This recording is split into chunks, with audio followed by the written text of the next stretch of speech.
And now it's time for a Geek Speak with GK Technologies, Sarah and Jody. In the fields again, I just can't wait to get in the fields again. The life I love is spreading potash for my friends, and I can't wait to get in the fields again. No, I can't wait to get in the fields again.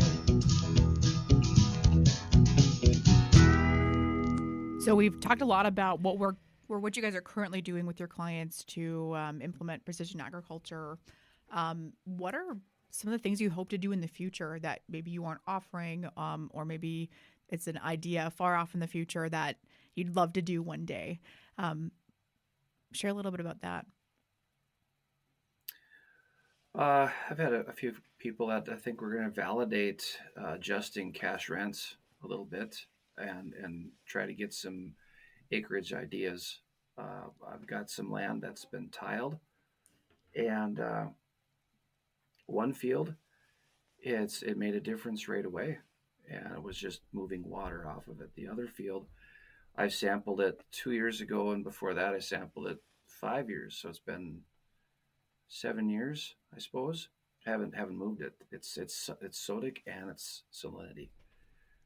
And we're not going to address the sodic issue until the salinity issue gets down to a point where we can even think about managing it. So there has to be more of a discussion on the fact that some of this ground, in this case it is tiled, some of it is not. It's validating the fact that some of this land shouldn't be farmed. We put it into something that we're not pouring money into. There's too many things. If you're in Kyle's area, you got low pH and aluminum toxicity.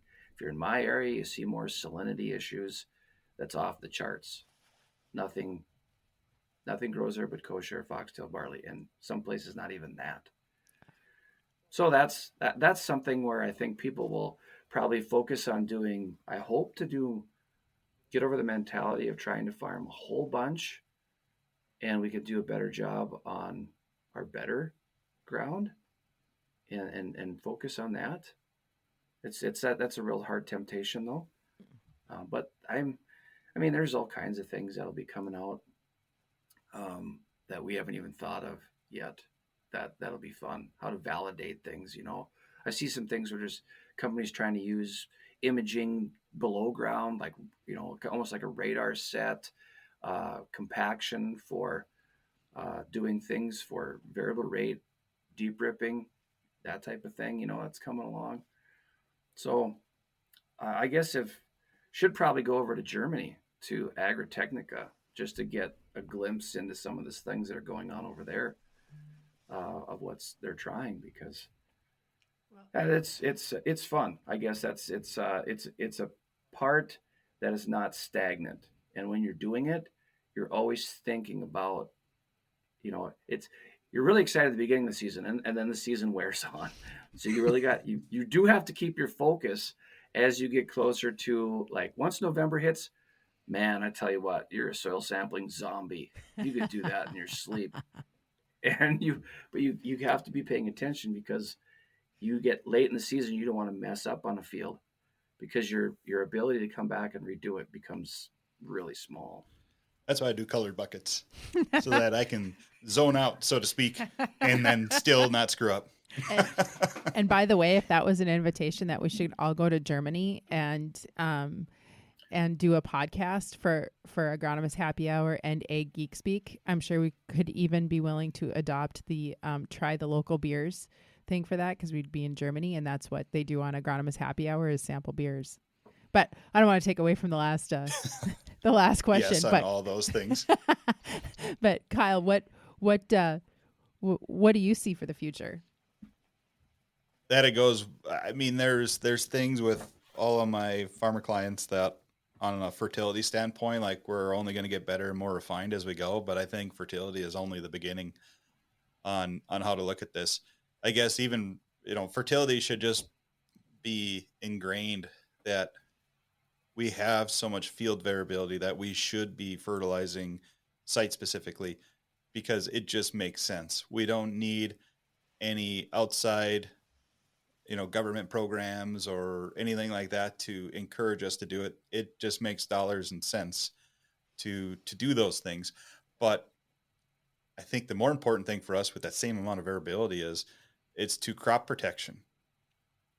And there's so much stuff that could be done in crop protection. So the immediate thing that comes to mind is when you get a good zone map made and you get those results to confirm that you really nailed that zone map. Like I was saying earlier, one of those parameters I'm always looking at is organic matter. And so you see this varying level from very low organic matter on your poor areas to extremely high organic matter in some of the best areas. And when you start to look at that, like look at some of the chemistries that we use anywhere in North Dakota. Sulfentrazone is going to be the one I pick on because we're starting to see resistance issues. And for the most part, we're only using one rate. And that's the absolute low rate, probably under the labeled rate in some circumstances, which is probably why we're in some of the issues we are in the western part of North Dakota because of injury issues to the crop. So everyone's like, oh my God, it burned the hilltop. It just absolutely decimated the hilltop. I do not like how that looks. That is going to affect my yield. That is not good. And the reality is, well, I was already performing poor anyways. Mm-hmm. So it's like it's like watching the stock market and your 401k savings account. When the market crashes, you got to have the discipline to know it's going to get better. And you're going to wane through this, and don't try to, change things around and live in the now moment. It's just like in a growing season, you go, oh crap, we really screwed this field up by just absolutely stunting the peas or the sunflowers or the beans. But then when you get to harvest, you don't even think about that. You're just like, oh yeah, it's a normal hill. Okay. As you go over, and it just yielded low, but there was stuff there. Crush the kochia. I mean, that's really the question, right? Crush right, kochia. And so that, yeah, so that's the big deal. So you can look at all these herbicide labels. The parameters already exist. They have parameters based on rate and crop injury, based on organic matter, soil texture, and the amount of rainfall you receive in a season, and it'll give you kind of a suggested rate range. And so you can see they're in the sulfentrazone labels. Metribuzin is like that, and there are just other active ingredients that are like that. So that's one place that looking very strong at, because if it's just variable rating water volume and then trying to work through, hey, what can we do from 5 to 10 gallons of water volume, and then what are we sacrificing when we go down to 5 gallons when we're running tank mixtures? And so it's how do you set up the correct rate of glyphosate still in like a burn down situation with sulfentrazone, so that I'm still happy with coverage on 5 gallons. Would I like to run more? Absolutely. But, how do we set a glyphosate rate up so we're not hurting ourselves? And then we're not overspending either on the area where we're trying to ramp up a rate of sulfentrazone. So that's an idea there. And I think that one's like, we're going to start doing that real soon. I've got some farmers that have the capability to do it. Like, this makes sense. We're going to do this because I know your fields. I'm confident that this is the way to go. And then there's other things like everyone has in North Dakota, Montana, Western Minnesota, Canada, that's growing spring wheat, probably knows there's group 1 and 2 resistance, foxtail species, wild oats, and other grasses. And, I've got fields that have real resistance issues to all of the above, but wild oats is the one that really stands out. Like, those populations of wild oats don't really move like across the whole field. They're patches. That is, unless you like let it get really bad and then just go year over year over year, start spreading it across the field, which is what eventually happens. But if you catch it early, which there's some of those fields that we have in a point now where I can actually pull up certain images, and from field knowledge I have of those fields, when those spots pop up to the images you get, I can start to isolate out where those wild oats patches are And then you could start looking at products like pyroxasulfone, which is really expensive, especially in a Western North Dakota situation, and especially at the rates that work on wild oats. And if you turn around and go like, well, we really only need to put it on half of the acres, but it's not like it's this half of the field versus this half of the field. It's these variable like little puzzle pieces.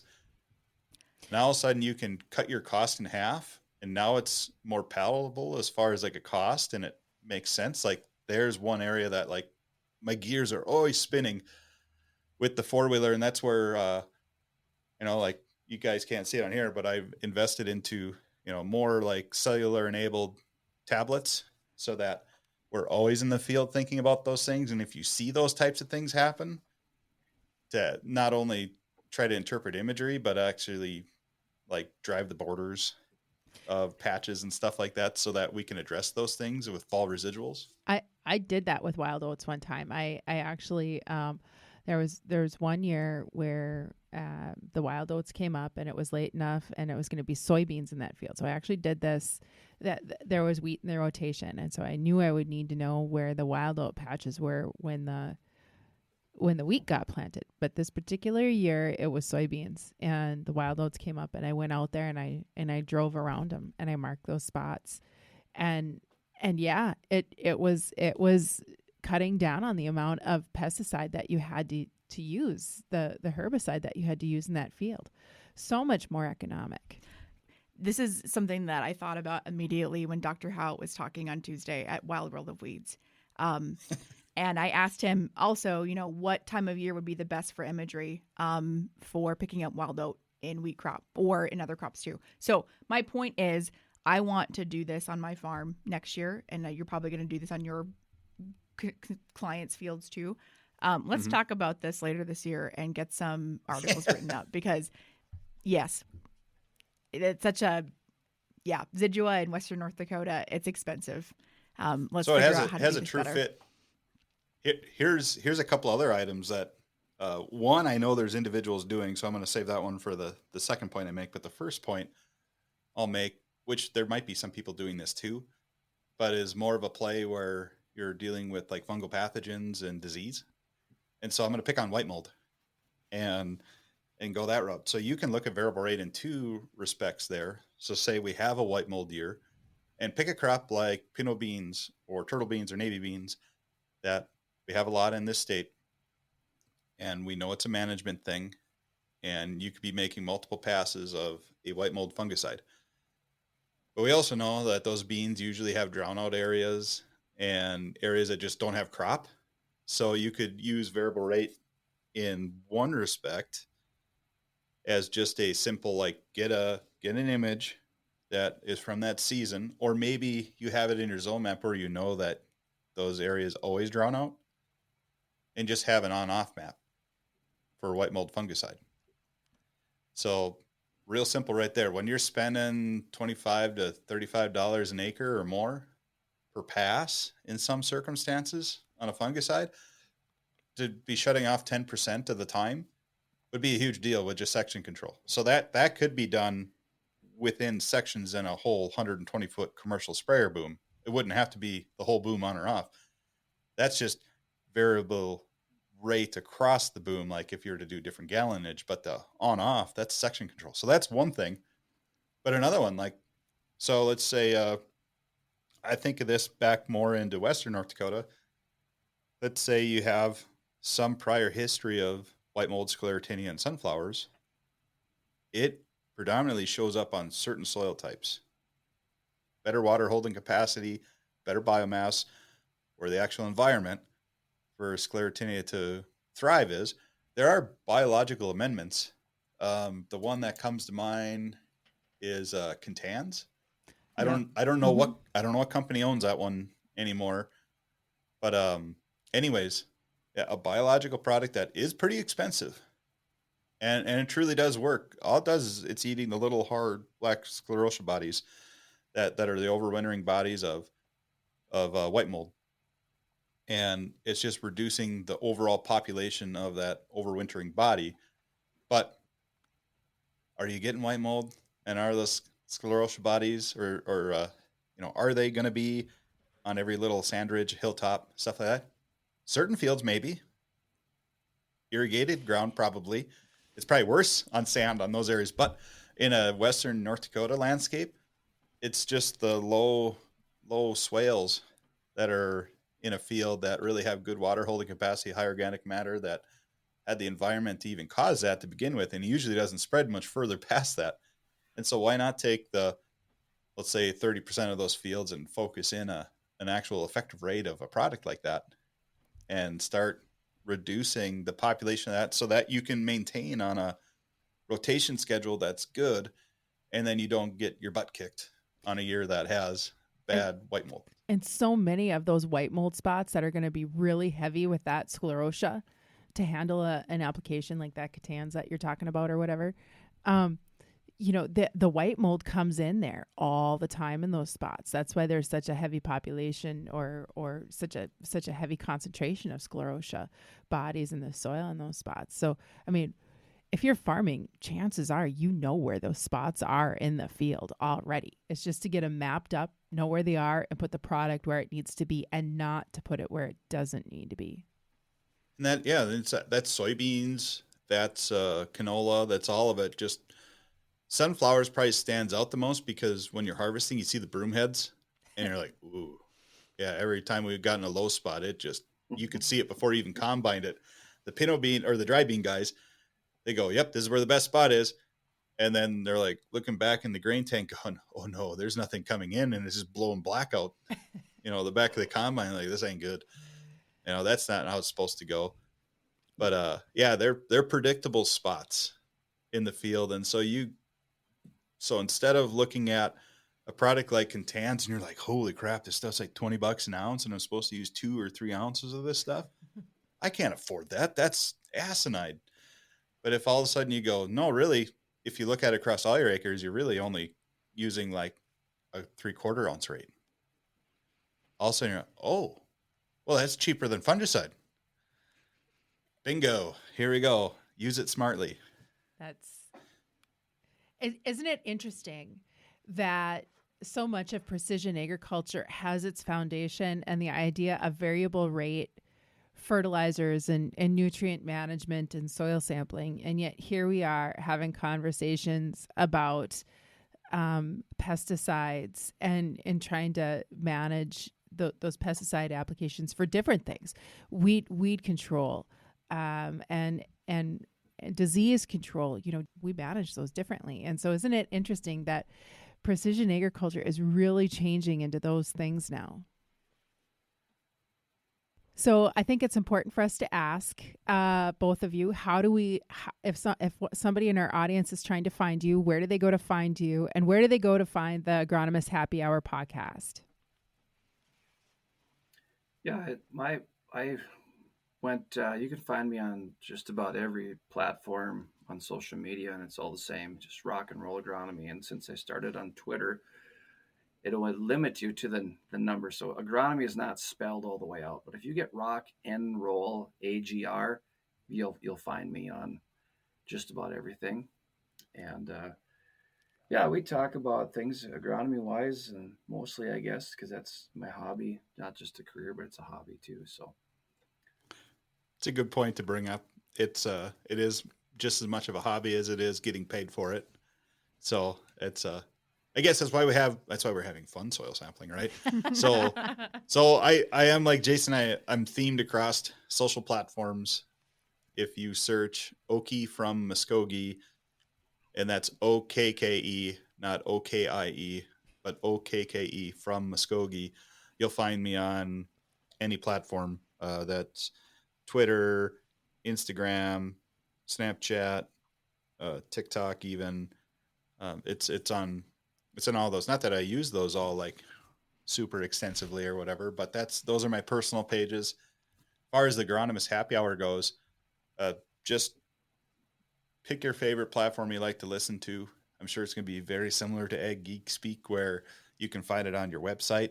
So we have an agronomisthappyhour.com website that just brings you to a podcast. So if you're listening on your computer desktop, then you can find it that way.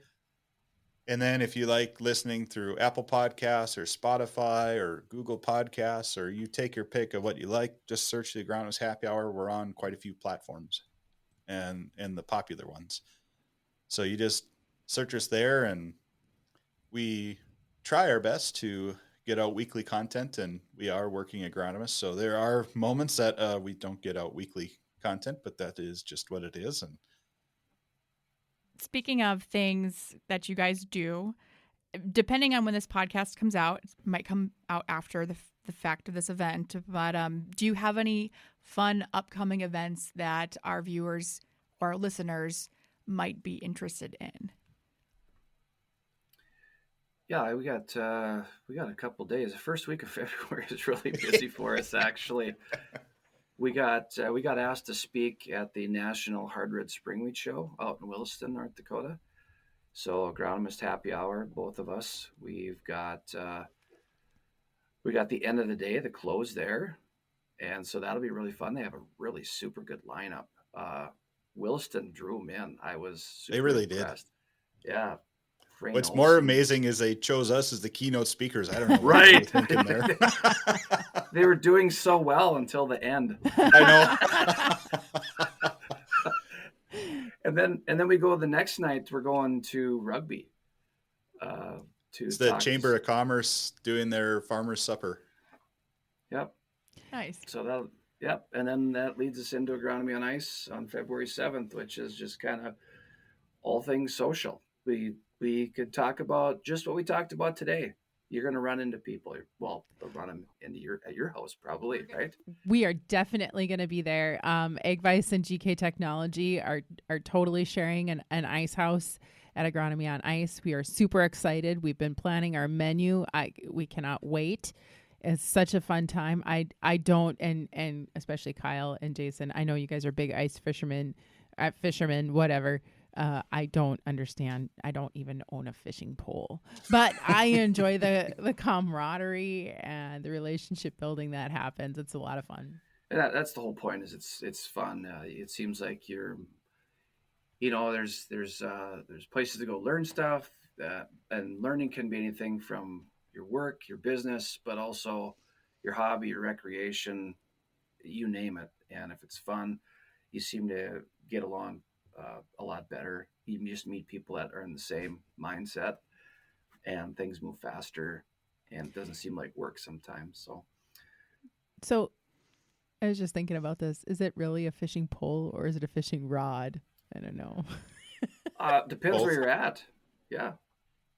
Well, it's probably the length, right? A pole, you're probably doing maybe bobber fishing, or you're on a river is what I kind of interpret it. I think most people say fishing rod, but it doesn't. This is very educational content for me. I appreciate your sponsorship. The only time that people got bent out of shape, whether it was a rod or a pole, was, remember when Busch Light came out and put the ice fishing stuff on their winter cans, and they had long rods. Oh, that's people right. People lost their mind. It's like, what are you doing? What are you doing? A summer rod in the winter when it should have been an ice fishing pole. It's like, who cares? That's the whole point of it, But actually, when I was, so I'll back up a little bit too. So part of this, the second day of meetings we had in Fargo was the Soil and Water Workshop. And so speaking of 30 years, that was Dave Franzen put that on. And, if you have to take, I think, the good things of what we're talking about here in the context of that time period of what he did in NDSU, and then you have private business and just all this innovation that all kind of came together to really, move that. And that's then particularly in that Red River Valley part of the world where the adoption came fairly quickly when some things came out, because there was some, just from an economic standpoint. And then it's been adapted out to, well, it's not like they invented farming there and it went other places, but I mean, you know what I mean? Western part of the, it wasn't the Fertile Crescent. Right, western part of the state's doing, look at the differences in nitrogen recommendations now, some validation because of 30 years of no-till. Right? You're using less N because you have better aggregation. Your organic matter is higher. Isn't no-till really good? Don't go there. Don't do that. At this point in the podcast, I don't think we have time. The thing I was going to say on my way down to that meeting, to the Wide World of Weeds, that was on Tuesday, I stopped in Hillsborough at the Subway, grab lunch real quick, kind of a thing. And as I'm sitting there, in drives the Geek Squad van. And I thought, there you go, ag geek speak. But you have a soil sampling truck or something that's brimming or glowing with technology, right? Or you got your logo on the side. That's what you need now. Is Jason is on to of something. soil sampling hope. This is so funny because on the way down here, I was literally thinking about adding up the cost of buying my own soil sampling truck. But it's going to be like my dad's old 1995 F-150. So maybe not like the beacon of technology for pickups, but we can spruce that up. The Blue Beacon is a 1996 Dodge. No, you guys need to get that weird Geek Squad van thing they have and put a probe in that. That would be awesome. We should probably get a Jeep. Don't worry about what's on the outside, right? The Air Force still flies B-52s for Pete's sake. That's true. Right? It's not what's on the outside that counts. It's what's on the inside. You take an old pickup that's a beater and you open up the doors. I just love it when it's got computers and it's all like specced out with computers and you're like, can the fuses handle this? We were on a previous episode, we were literally talking about some of the first folks that were going out to do precision soil sampling, and they had literal desktop computers in their pickups going out and soil sampling. Oh yeah, that So, sounds it'll like be a Darren thing. That's who we were talking to. But it'd be so fun to take that instead of the 1995 PC inside the computer, take the 1995 truck, then open it and see the glowing technology of 2024. We both own those. 1994 Yep. though. That's actually a pretty nice year for soil sampling pickups. It's just the right nice level above the ground, and That's a all whole kinds of good stuff. podcast content in itself. Yes. We can have a conversation about that another day. One thing that has stayed, and I don't know why this bugs me, but if you go back to that early time, and this is still, you can still see it today in stock photos, but remember how thick the computers were back in those days, the original laptops, and there was always somebody out in the field with that farmer looking at this computer in the field. That has carried through for 30 years. Now it's like a tablet instead, but it's still the same thing. Someone needs to go mine out all those marketing photos Yes. so you can see the evolution. That is one of my biggest pet peeves, though, is that it's funny because you start to dig into like marketing content from ag companies and you look at the guy in the plaid shirt and you realize that that's the same guy in all of the stock photos. I dare you, after today, go out and look. It's kind of comical. Very, very stereotyped too for the dress and just how those were. I mean, they still do it. It's just weird. Most of those stock photos are like European people too, mind you. Yeah. So I always wonder if there's American stock photos for the European marketing group.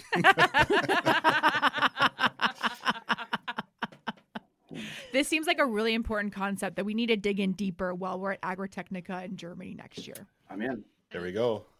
Let's do it. We'll schedule a podcast over there. We haven't talked to the bosses yet about sending us, but we'll get there. Yeah. But thank you again, guys, for the conversation today. And also thank you for your guys' help in just podcasting in general.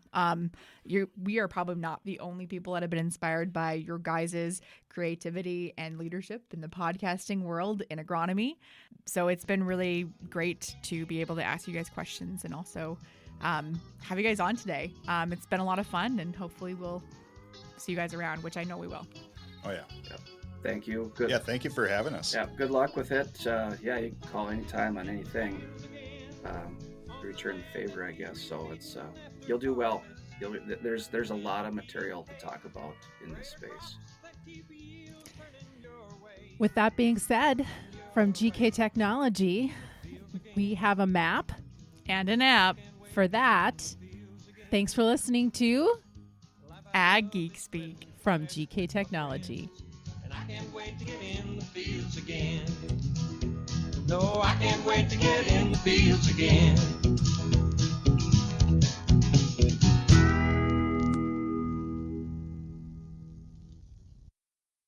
Let the geeks at GK Technology help you with your agricultural data. Their agronomists know agriculture. When it comes to creating soils and zone maps to maximize yields in your fields, you can trust the people with decades of experience in site-specific agriculture. Everyone at GK Technology has a background in agriculture, so they know what makes a farm run, and they speak your language. The geeks at GK Technology have a map and an app for that.